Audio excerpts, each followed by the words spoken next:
I'd like to welcome Tanya, Allport and Tom Johnson to introduce us to Te Ruru. Tanya and Tom are both a senior researcher and design head at Whakauae, which is Aotearoa's only iwi-owned health research centre. So over to you. Welcome. Yay! Tēnā tātou, ngā mea o te ai ki a tātou. I te tuata I tautoko ngā mea kua mea, tuarua ki ngā mana wenua o tēnei takiwā, kia taranaki Whanganui, I ana ki a tātou. And to the beautiful organising committee of Te Punaha Matatini, especially Anna Matheson, because she reached out. Thank you for welcoming us. Kia ora mai tātou. And ko Tom Johnson toko ingoa. He uri mokopuna o Te Awa Tupua, that's the Whanganui River, Te Awa o Rangitike, Toroa Eni Ranges, and he kakanoa hou o Tamatea pō kai wenua. Kia ora mai tātou. Kia ora, ko Tanya Allport's toko ingoa. Te Ateawa hou, so this is kind of my home rohe. And I have the pleasure of just kind of introducing who we are at Whakauae Research and just situating a little bit of the context for where our mahi, our work comes from. And I'm absolutely terrified of the frog, so I'm going to try and keep, yeah, thank you for putting it away. So what you can see behind us, and you'll see quite a few moving image sort of portions as part of our kōrero today, is because we love showing pictures, telling stories, visualizing what we do. And so behind us we've got the rohe o Ngāti Hauiti, which is our iwi that owns our research centre, and that's in the beautiful Rangitike, and we've got this really special drone footage that we like to show, and there's one of our marae, Rata Marae, and that's where we often gather to kind of celebrate and think and do all those things. So just a little bit of a background about us. 21 years ago, our founder, Dr. Heather Gifford, who was is still a public health researcher. She was in the tobacco space. She took her postdoctorate to her iwi, to Ngāti Hauiti, and said, let's do some research, let's do something that's important in this rohe. 21 years ago, one person, and now there's many of us.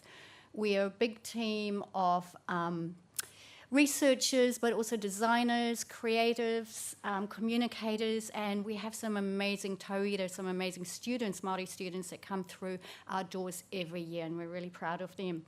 And here you see some of our team. They're in the waka, they're all rowing into the same direction, which is something that we're going to talk about a little bit more when we talk about our systems change framework. And we've got the awa, our beautiful Whanganui River, where Tom is from, and where our office is situated. So we just wanted to throw those pictures out there. And so what we do is Māori health research. And Māori health research for us means kaupapa Māori health research. It means that we're grounded, accountable to the community of Ngāti Hauiti, but also the rohe beyond us. So I'm just going to slide into this next one here. And this is another example of how we visualize what we do. This is because we wanted to preface complexity. So complexity, obviously, we've heard a lot about it today. We've heard different takes on it. But for us, complexity is a little bit, I guess, for us, complexity is not necessarily the same as what we've heard today. For us, complexity is layered, it is known, it is holistic, so it's not necessarily something that sits outside of ourselves. So we wanted to kind of start by just situating that to begin with. And these beautiful images here, one of our students who is a second-year design student was tasked to do some pictures around complexity and around systems change.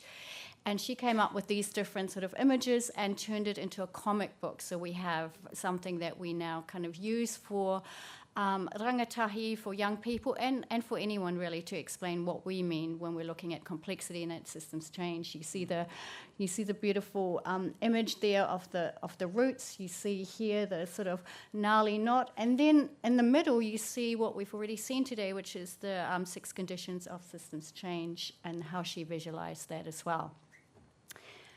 And when we talk about systems, for us, we kind of Tom will explain a little bit more how we went on that journey, but for us the important thing was to realise that we've always had systems. We know systems. There are Māori systems that work really, really well for us. You can see them there on the right-hand side of this comic. And then we know the systems that we're sitting within that don't work for us. So that was kind of our starting point.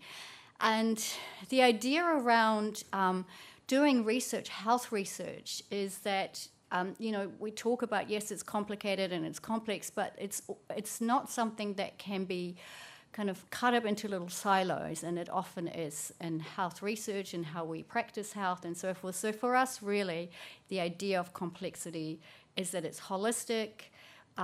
We know that Māori health is not complex. It's actually known. We know what we need to do. So then I guess the next thing that I want to talk about is to just take you a little bit on that journey of how we came to even think about systems change as Māori health researchers. And that's the word impact, and we've already heard a little bit about that in terms of research impact and, the issues around that yes, we can do the reports, we can, we're published in journals, they sit on shelves, and that's great, but how do we actually know that that's making a difference to our communities? And we exist to make a difference to our communities in Māori health. So there's no linear tracking of that, and we started thinking about how can we articulate what we're wanting to articulate. How can we language it in a way that actually makes sense to us and our community in Aotearoa? And so that was really our driver. It's the driver for impact. That's also where we do a lot of kind of different translation of our research findings so that we can have a different impact on different communities, people that don't read the journals or go to the conferences like this that can still access it. So that's where our systems change thinking started, and Tom will explain it a bit more, but when we went out there, we looked at different models, and we didn't see ourselves there. And we want to be able to say, well, actually, because we did this research, this thing happened, and we can be articulate about that. And we're still researching the same things often that we researched 10 years ago, so we know something's not working, because if research alone was working, then we would have solved all the problems by now. So that's really where we began to feel really uncomfortable, and that's where systems change for us started. Kia ora. Kia ora anō. In our ma'i across Māori and Indigenous spaces, a pattern has emerged, and Tanya's just sort of alluded to that. And it's like when systems change works reaches those deeper layers, policy, mindsets, power, it leads us time and time again to kōrero and conflict around worldview, which one of our previous presenters just alluded to, which was great. This is where the unravelling begins and where lasting change can actually start for us. So when we get clear on whose ways of seeing shape the system, these practices that are unseen and don't emerge by accident, they're beneath the surface. They're the ones that direct how hospitals contact us. They're beneath the policies. They're unseen assumptions determining what's counted as evidence and who's seen as worthy of even listening to. And also, again, whose lives remain unseen in that decision-making. So what the symposium names as complex systems reflects ways Māori have long worked in practice. And this animation behind me, created by another one of our awesome students, Tomairangi Morgan, offers one way of seeing why this matters. Systems succeed or fail based on the ways they relate and how they hold relationships and the time they allow and the responsibilities that they recognise. So Māori have always been systems thinkers, builders, navigators. We designed, rebuilt and shifted these sophisticated systems capable of holding complexity right from throughout Te Whanganui Akiwa to Aotearoa. And the fact that we're still here today means that we got it right. We navigated to the universe as a system. And our responsibilities to that knowledge do not stop when a report is signed off. And so the constraint for us is the frameworks that Māori are asked to work in today. So if we go back quickly to worldview, public systems are not culturally neutral structures at all. They're encoded with assumptions. Assumptions privilege forms of knowledge that can be extracted and measured. And most importantly, we found for us, it sort of talks about how the world can be known, ordered, and governed. So as a result, Māori ways of organising time, responsibility and relationship don't actually fail to fit these systems. They're kind of systematically excluded by them. So our pūrākau, our whakapapa, our obligations to whenua, they don't fit neatly inside these categories. And our institutions are trained to optimise systems rather than to belong to them, to manage complexity rather than to live within it. And Māori worldviews aren't singular, of course. We're iwi and hapu-based people shaped by our histories and origin stories, but across all of that diversity, there's a shared grounding in relationship. It's not metaphor, it's actually a responsibility. For example, when Tamatea Pōkai Whenua laid his pātiki in the Rangitike River, he established relationship and obligation. And my colleague here has swooped in to stop me waffling. Here is another example of, so strategic, of a complex system that we're trying to express, which we inherently felt, what is rongoa Māori? It's not just one little thing, it's these multiple layers of expressions and interpretations by many people. And so if I return back to the systems I'm talking about, when systems ignore these layers, these rhythms, they're working against the communities they're aiming to serve. And these are unseen blind spots produced by the design of the system itself. It's a bit of a mismatch. They miss whakapapa, they miss our living presence. Whenua, whānau, as a collective, they fail to account for colonisation as well as a present system condition, something that's not a historical footnote, but an ongoing reality for many of us. So when systems repeatedly fail Māori, it's not because Māori are hard to reach, nope, or resistant, or that we're too complex. It's because we've found the worldview underpinning the system cannot hold the relationships we hold, cannot hold the history we have, and the responsibility beyond the cycle of whenever the contract ends. So we think the problem isn't complexity, but it's control. The problem is control. Complex systems cannot be controlled into change, yet our institutions are still built on control. Control of legitimacy, over who gets to speak, whose voice actually shapes decisions. And we've found that, and this is where the real work begins, not with another model, but interrupting control at the level of worldview. So we created Te Ruru as a way to express that for our people. And it reminds us that Māori are not observing complexity from the outside. We are already inside it, living it. The first lens, Te Ruru is a systems change framework developed at Whakauae Research, which Tanya has explained, with Ngāti Aotea to guide kaupapa Māori research toward meaningful health impact. And it's been shaped through years of practice in kōrero, held by our relationships and obligations to our whānau and whenua, until it began to reflect our worldview at home and our tikanga in action. She carries our history, she names the conditions we work within, and directs our mai. Te Ruru itself as a mōpō in Aotearoa, you probably heard it at night. Pō, kio. It's a manu of great significance to Ngāti Hauati and sits atop carved in the tumukanga, the entrance of Rata Marae, which was on the screen before. And as a framework, she continues to be refined as new kōrero, new evidence, and new aspirations emerge from our people, the people we work with. And most critically, Te Ruru allows Māori to do systems change from within our own worldview. So if we have a look here, we're explaining it through three lenses at the moment: micro, meso, macro. They're just placeholding terms. They're welcome to change. They're just placed there to express the different ways and scale at which Te Ruru can be applied. And our first lens here, the micro lens. Te Ruru focuses on clarity before action. So we align on who we are, how we see the world, there's some agreements there, and where we are heading. We look in the same direction before we begin moving. Māori identity, our tikanga, our values, the lived experience are the starting point, and they're held there in the puku, in the gut, the core of who we are and how we operated, not as add-ons later. So this lens, this micro lens of Te Ruru, is about orientation. It shapes who is in the room, how roles are understood, what counts as evidence or success before any research activity even begins. And it protects space for this orientation. It's really important that relationship comes before intervention. And traditionally and historically, we've never had the time to be able to have these moments. So it's explicitly in the microlens. Through ngā karu, the eyes over here, it directs our perception. It's helping us to notice patterns early. Where is that power sitting? Recognise how decisions are shaped long before the outcomes appear. And through te ngotu, the beak, it calls us and combines a very clear, collected clarity of purpose and signalling when we're ready to move. So the micro level, Te Ruru prepares us to act. And with patience and precision, just like the Allport before it goes down at night time, I don't know if you've seen it, it's pretty cool.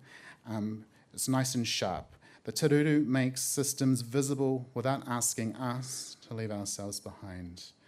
How do I do that thing? Oh, thank you. And the second lens that we're calling for now, the meso lens, this is of course an adaptive living framework, so she's always moving and changing. This is where we start moving.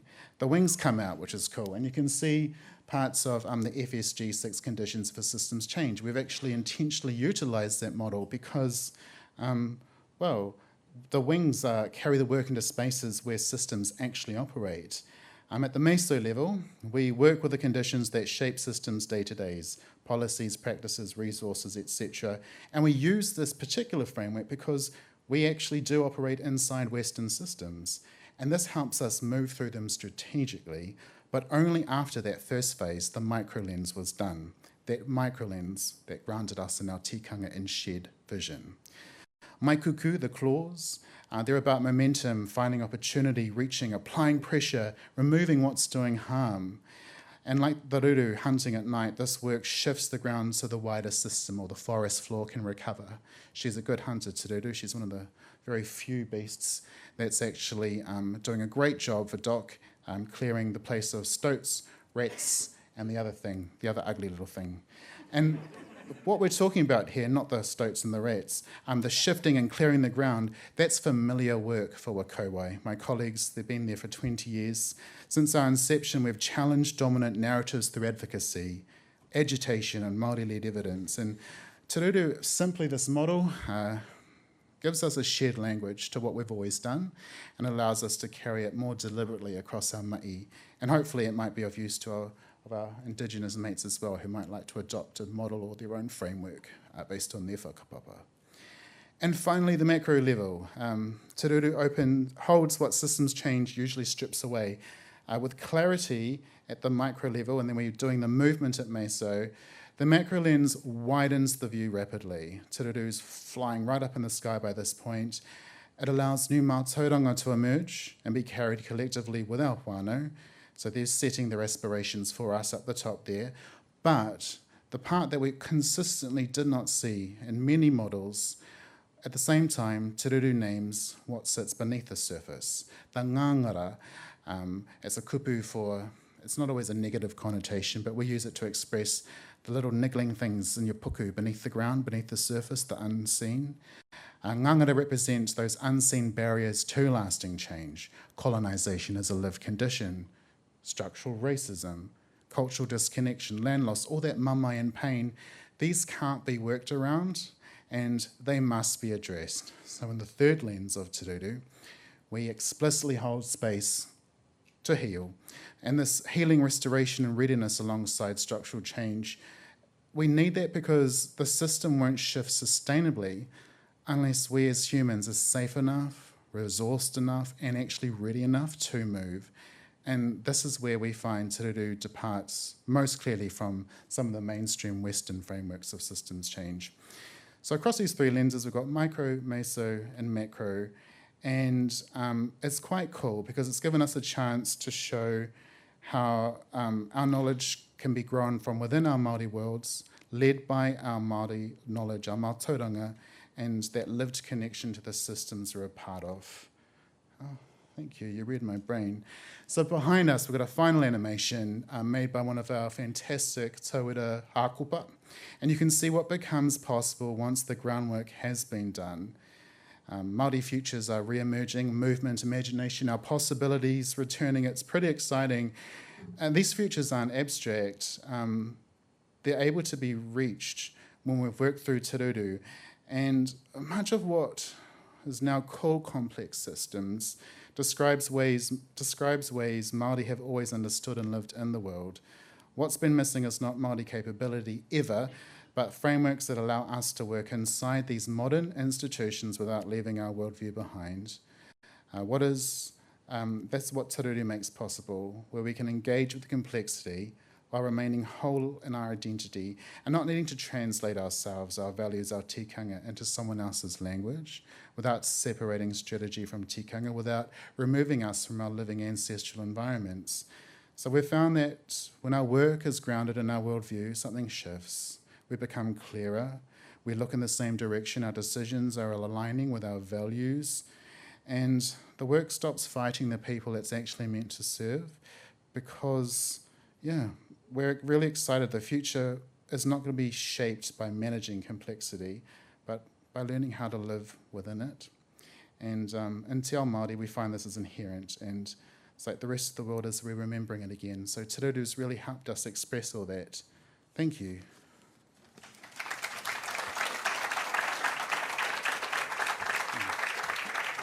And if you want to read anything, that's the article in the Whakauae website. Kia ora. You talk now. And if you want to see the rest of that amazing video, go to our website. It features what Hakopa was trying to do is show how we used to live and then an aspirational vision of how we might live in the future if we have a dream. Yeah.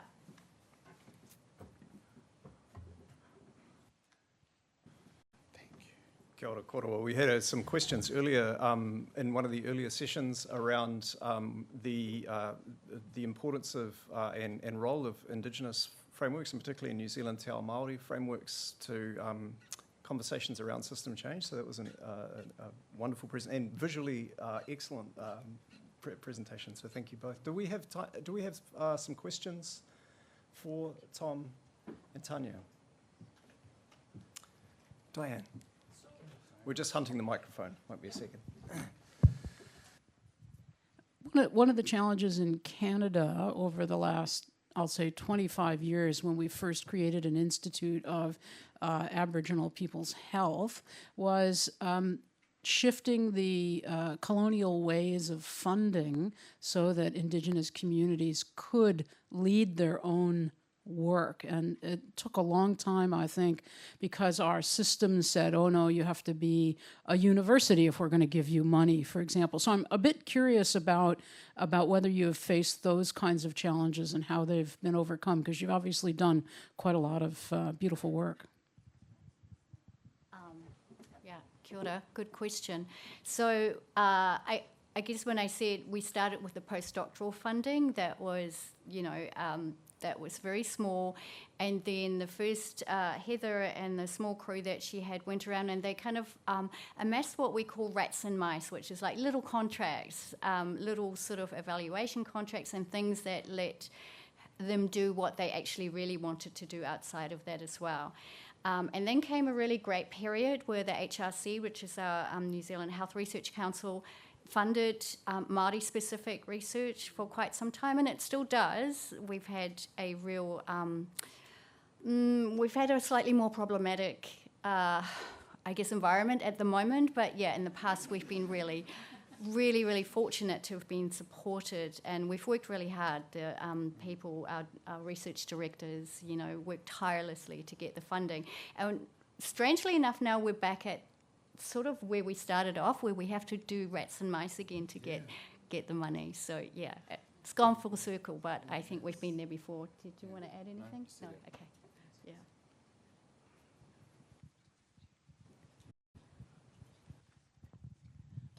Kia ora, thank you for that wonderful presentation. I'm curious to know, have you presented the view you expressed of complex systems to the complexity community previously, and what was their response? How has it resonated, and also how has it resonated with other tangata whenua?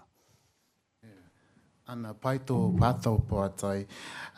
Absolutely. We've iterated this many times with different rōpū, and I think the nice thing about Te Ruru is that we're offering it not as like a dissected animal broken into 3 parts, but it's a puzzle piece for other people, other cultures, other mindsets, other iwi variations of kōrero tukuiho to apply themselves and find their own to'u. So we've been working with other rōwhau as well, and it's never a ruru for them, and it's just finding their origin story, the joint unity, the unified sort of hapu story of a tupuna, a to'u, inanga, and building out their story from something that kind of defines their worldview first. That might not have answered your question. That was a bit... Oh.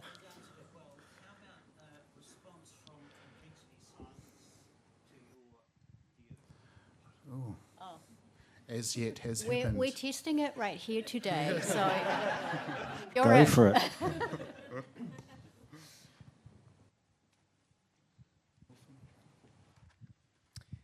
Kia ora, Tom. Kia ora, Tanya. Thank you for sharing your kōrero and kaupapa. That was pretty inspirational stuff. I had a question about whether you've encountered any tensions in trying to create an approach or a framework that is authentic to your worldview and values with that of kind of resisting conforming to existing Western frameworks. I was wondering if you could please speak to if there are any tensions and how you told them to bugger off. Yeah, definitely. And just to come back to the point of funding, what is funded is very different to what we're talking about here. So, and now more than ever having to re-language what we actually have found new language to already say. So yeah, plenty of tensions. And also from within even our own research community, because we're so... well, some of us, not the tauira, not the young people coming up, but some of us older ones is so, we grew up in the academy, we know how to do the research, it's kind of quite linear, and so yes is the short answer. Do you want to add anything? So much, but maybe an offline No, conversation. yeah, maybe talk to us later if you want to know specific examples and names, we've got them all. Yes. But fortunately, we're able to live in that complexity. We can hold it. We're used to it.